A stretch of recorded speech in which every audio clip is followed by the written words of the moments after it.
Heartburn. Jack Nicholson. Meryl Streep, Miloš Forman. Nektus Ultra. Otherwise, what more can you expect? Unfortunately, the film has an average rating from critics that is only about 49, I think, out of 100, which means it was not a smash hit.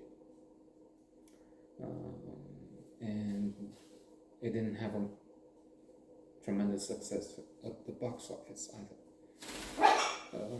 Nevertheless, I feel this is something you could watch, if not must watch, instead of any Fast and the Furious or Marvel Universe movie. But that's just my peculiar suggestion, option. Jack Nicholson is Mark, and Meryl Streep is Rachel. We also have Jeff Daniels. Jeff Daniels is a fabulous actor, and I remember watching this then. Jeff Daniels and Meryl Streep have also met and gave each other lines on The Hours, inspired by a fabulous book, and which won Nicole Kidman an Oscar. So Mark and Rachel get married. They seem to be in love with each other.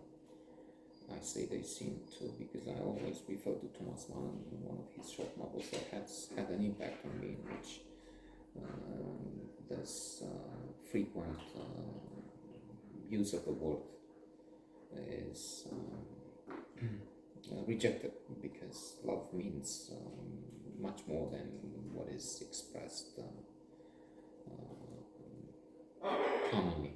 Oh, I love you. There are no words to express my feelings. No, alas, what you feel is just temporary attraction, infatuation. And as it happens, Mark is soon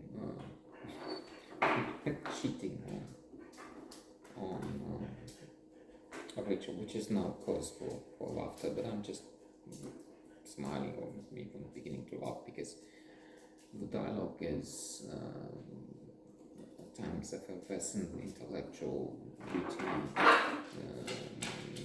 They talk about this woman who is very tall, and Rachel is not just mischievous, maybe outrageous, because into the affair, after the affair supposedly has ended, will have ended,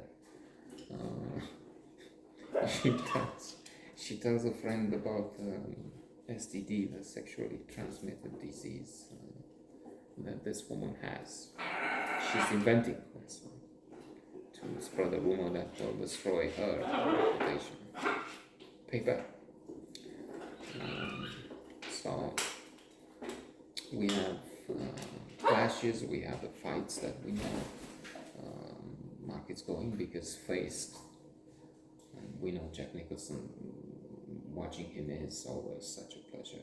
It's straight to Jeff Daniels and all the cast. Miloš Forman has a role, is Dimitri, he's a Yugoslav sitting at the table.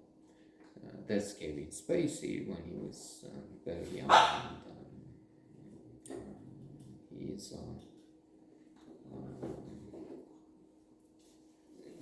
he has a minor role, but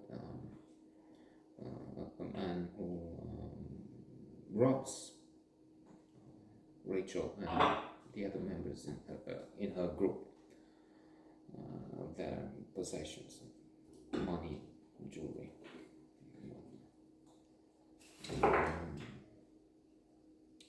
So we have Rachel going into town, letting her baby daughter with a woman, and calling all the time and expecting that that Mark will call, and it doesn't. And this can be largely explained using the honeymoon effect. After 2 years, people tend to look for different attractions for change. Not all, of course. You have marriages that resist, that stay strong. People that really love each other, that still exists. In fact,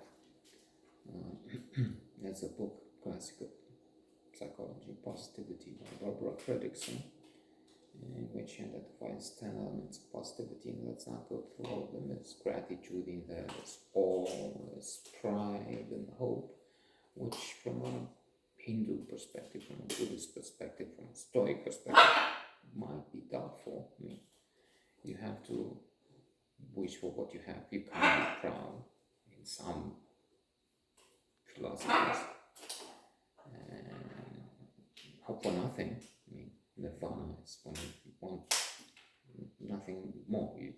You don't want anything. Craving is the source of happiness. Indeed, for the Buddhists and others, Stoics. So there will be that. There's also the Coolidge effect, but I'm not gonna say the anecdote again, unless, of course, there are 1,000 comments asking me to do so.